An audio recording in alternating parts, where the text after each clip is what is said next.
రాకాలోకంకి స్వాగతం. ఈ కంటెంట్ మీకు నచ్చినట్టయితే లైక్ చేయండి, మీ బంధుమిత్రులకి షేర్ చేయండి. ఇప్పటి వరకు సబ్స్క్రైబ్ చేసుకోకపోతే సబ్స్క్రైబ్ బటన్ని నొక్కండి, అదేవిధంగా బెల్ ఐకాన్ని కూడా తప్పనిసరిగా నొక్కండి. జై హింద్ మిత్రులారా. మరికొద్ది గంటల్లో పశ్చిమ బెంగాల్తో సహా 5 రాష్ట్రాల అసెంబ్లీ ఎన్నికల ఫలితాలు బయటపడిపోతాయి.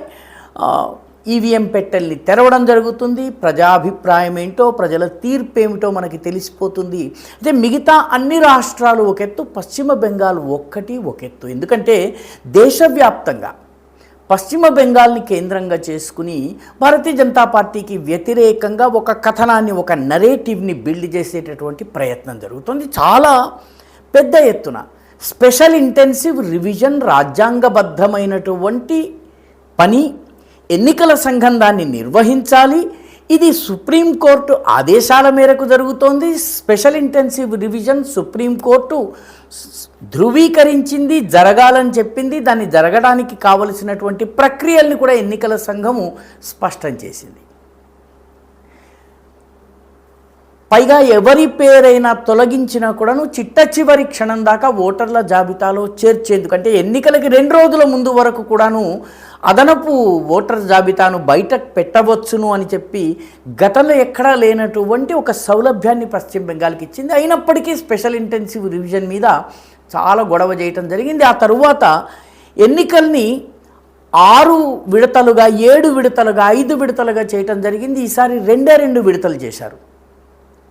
దాన్ని కూడా పెద్ద వివాదం చేయటం జరిగింది. ఎందుకంటే 4-5 విడతలైతే తమ పార్టీలకు చెందినటువంటి గూండా ఫోర్సుల్ని ఇక్కడి నుంచి అక్కడికి, అక్కడి నుంచి ఇక్కడికి పంపడానికి వీలుంటుంది. ఆ వీలు లేకుండా 2 విడతల్లో చేయటం జరిగింది. మూడవది, సెంట్రల్ ఆర్మ్డ్ పోలీస్ ఫోర్స్ ఏదైతే ఉందో, కేంద్ర బలగాలను పశ్చిమ బెంగాల్లో పంపడం, అది కూడా పెద్ద ఇష్యూ చేయటం జరిగింది. వాస్తవానికి దేశ చరిత్రలో రాజకీయ హింస అత్యంత అధికంగా జరిగేటటువంటి రాష్ట్రం ఏదన్నా ఉంటే అది బెంగాల్.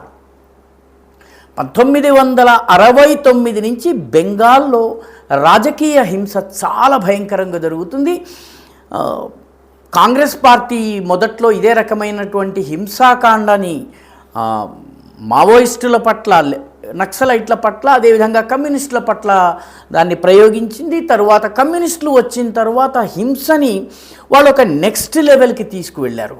కమ్యూనిస్టులు, ముఖ్యంగా బెంగాలీ కమ్యూనిస్టుల హింస గురించి కేరళ కమ్యూనిస్టులకు చాలాసార్లు పాఠాలు చెప్పేవాడు. చంపితే మాలాగా చంపండి, ఆనవాళ్ళు కూడా దొరకకుండా, రక్తం మరక కనపడకుండా చంపండి అని చెప్పేవాళ్ళు. ఎందుకంటే కేరళలో చాలా హింసాత్మకంగా క్లాస్ రూముల్లో చంపడం వంటి మరీ బహిరంగంగా చంపుతున్నారు. మాలాగా సఫిస్టికేటెడ్గా చంపడం నేర్చుకోండి అని బెంగాలీ కమ్యూనిస్టులు అనేవాళ్ళు. అంత హింస కమ్యూనిస్టుల సమయంలో జరిగింది. ఆ తర్వాత మమతా బెనర్జీ వచ్చిన తర్వాత వైలెన్స్ నెక్స్ట్ లెవెల్కి వెళ్ళింది. కేంద్ర బలగాలను పెట్టడం ద్వారా రాష్ట్ర పోలీస్, కాంప్రమైజ్ అయినటువంటి రాష్ట్ర పోలీస్ కానీ, కాంప్రమైజ్ అయినటువంటి రాష్ట్ర అధికార యంత్రాంగం కానీ వీటిని సవరించేటటువంటి ప్రయత్నం జరిగింది. రాష్ట్ర ఉద్యోగులకి కూడాను ఖచ్చితమైనటువంటి వార్నింగ్స్ వెళ్ళినాయి. దీన్ని సవాలు చేస్తూ కౌంటింగ్ సెంటర్స్లో సూపర్వైజర్స్గా కేంద్ర ప్రభుత్వ ఉద్యోగుల్ని పెట్టడాన్ని సవాలు చేస్తూ మమతా బెనర్జీ కోర్టుకు వెళ్తే హైకోర్టు చివాట్లు పెట్టింది, సుప్రీంకోర్టు కూడా చివాట్లు పెట్టింది. అయినప్పటికీ ప్రచారము బెంగాల్లో ఏదో చేసేస్తున్నారు. ఒక్క గణాంకాన్ని గనక మనము చూస్తే, పశ్చిమ బెంగాల్లో గతంలో జరిగినటువంటి 13 ఎన్నికలు, వీటిని గనక ఆ ఎన్నికల్లో జరిగిన హింసని చూస్తే, ఈసారి జరిగిన ఎన్నికల హింస ఎంత జరిగిందో ఒకసారి చూసినట్లయితే, కేంద్ర బలగాల్ని పెట్టడం కానీ, ఎన్నికల సంఘం ఎన్నికల్ని నిర్వహించిన తీరు విషయంలో కానీ ఉన్నటువంటి సందేహాలు, అనుమానాలు, అపోహలు పటాపంచలైపోతాయి. 2006 అసెంబ్లీ ఎన్నికలు, ఇది వామపక్షాలు గెలిచినటువంటి చిట్ట చివరి ఎన్నిక, లెఫ్ట్ ఫ్రంట్ గెలిచినటువంటి అసెంబ్లీ ఎన్నికలో ఎన్నికల హింసలో 5 ప్రాణాలు పోయినాయి. 2008లో పంచాయతీ ఎన్నికలు జరిగినాయి. పంచాయతీ ఎన్నికల్లో 45 మంది చనిపోయారు. తృణమూల్ కాంగ్రెస్కి చెందినటువంటి కార్యకర్తలు హత్యలకి గురయ్యారు. 2009లో పార్లమెంట్ ఎన్నికలు జరిగినాయి. పార్లమెంట్ ఎన్నికల్లో 15 ప్రాణాలు పోయినాయి. 2011లో అసెంబ్లీ ఎన్నికలు జరిగినాయి. 2011 ఎన్నికల్లోనే వామపక్షాలు 34 సంవత్సరాల పాలన తర్వాత ఓడిపోయి తృణమూల్ కాంగ్రెస్ ప్రభుత్వం వచ్చింది. ప్రజలు అనేక ఆశలతో తృణమూల్కి ఓటేశారు. అయితే ఆ ఎన్నికల్లో కూడా కమ్యూనిస్టులు భయంకరమైన హింసకు పాల్పడ్డారు. 17 ప్రాణాలు పోయాయి. 2013లో పంచాయతీ ఎలక్షన్స్ జరిగిన ఆధిపత్యం కోసము లెఫ్ట్ చివరి పోరాటం చేసింది. తృణమూల్ కాంగ్రెస్ ఆధిపత్యం కోసము కమ్యూనిస్టుల్ని అణిచివేసే ప్రయత్నం చేసింది. 20 ప్రాణాలు పోయాయి. 2014 లోకసభ ఎన్నికల్లో బీజేపీ కేంద్ర ప్రభుత్వంలో అధికారంలోకి వచ్చినటువంటి ఎన్నికల్లో 7 ప్రాణాలు పోయినాయి ఎన్నికల హింసలో. ఎన్నికల తరువాత హింస గురించి మాట్లాడాలి. ఎన్నికల సమయంలో జరిగినటువంటి హింసలో 2016లో మళ్ళీ అసెంబ్లీ ఎన్నికలు జరిగిన ఎన్నికల్లో 8 ప్రాణాలు పోయాయి. ఆ తరువాత 2018లో లోకల్ బాడీ ఎలక్షన్స్ పంచాయతీ ఎన్నికలు జరిగిన ఈ పంచాయతీ ఎన్నికల్లో 75 ప్రాణాలు పోయినాయి. ఇది ఒక ఆల్ టైమ్ రికార్డు. బీహార్లో కూడా ఇన్ని ప్రాణాలు పోలేదు.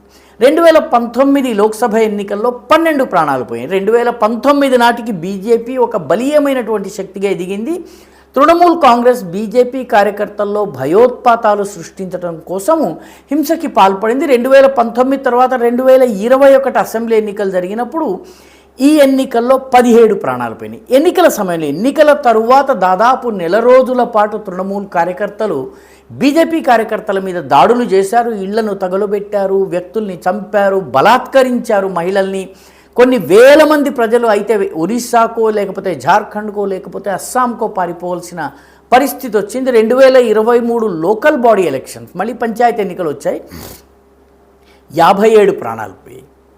2024 పార్లమెంట్ ఎన్నికల్లో కూడాను 5 ప్రాణాలు పోయాయి. అంటే గతంలో జరిగిన అన్ని ఎన్నికల్లో ప్రాణ నష్టం ఉంది. ఆస్తి నష్టము, భయపెట్టడము, బెదిరించటము, ఓటర్లని ఇంటికి పరిమితం చేయటము, వీటి లెక్కలు ఇంకా చెప్పడం లేదు. ఈసారి ఎన్నికల్లో ఒక్క ప్రాణం కూడా పోలేదు. ఒకళ్ళిద్దరు బీజేపీ కార్యకర్తల తలలు పగిలాయి, గాయాలయ్యాయి. 4-5 చోట్ల దొమ్మీలు జరిగినాయి. ఒక 60-67 చోట్ల రీపోలింగ్ జరిగింది. కానీ ప్రాణ నష్టం జరగలేదు. ఎన్నికల తరువాత కూడా ఈసారి ప్రాణ నష్టం జరిగే అవకాశాలు చాలా తక్కువ. దానికి కారణం ఏంటంటే ఎన్నికల తరువాత కూడా కనీసం 4-5 నెలల వరకు సెంట్రల్ ఆర్మ్డ్ పోలీస్ ఫోర్స్ 2.5 లక్షల మంది బెంగాల్లో మోహరించి ఉంటారు. ఎక్కడ ఏ దాడి జరిగినా కూడా అత్యంత కఠినంగా వ్యవహరించి అల్లర్లను అదుపు చేస్తారు. రాజకీయ కక్షలు తీర్చుకునేటటువంటి వీలుండకుండా చేస్తారు. కాబట్టి ఎన్నికల సంఘం మీద చేస్తున్నటువంటి ఆరోపణలు కానీ ముఖ్యంగా తృణమూల్ కాంగ్రెస్ చేస్తున్నది, తృణమూల్ కాంగ్రెస్ని బెంగాల్లో వ్యతిరేకిస్తున్నటువంటి లెఫ్ట్ ఫ్రంట్ కావచ్చును, లేకపోతే కాంగ్రెస్ కావచ్చు, ఇతర ప్రాంతీయ పార్టీలు కావచ్చును, ఇవన్నీ కూడాను ఎన్నికల సంఘం మీద అనేక అవాకులు చవాకులు పేలుతున్నాయి, అనేక ఆరోపణల్ని చేస్తున్నాయి. ఎటువంటి ఆధారాలు లేని ఆరోపణలు. అన్ని కేసుల్లోనూ సుప్రీంకోర్టు ఎన్నికల సంఘాన్ని సమర్థించింది. ఎందుకంటే ఎన్నికల సంఘం ఎక్కడ తనకిచ్చినటువంటి రూల్ బుక్ ఉందో రూల్ బుక్ని అతిక్రమించి పని చేయలేదు.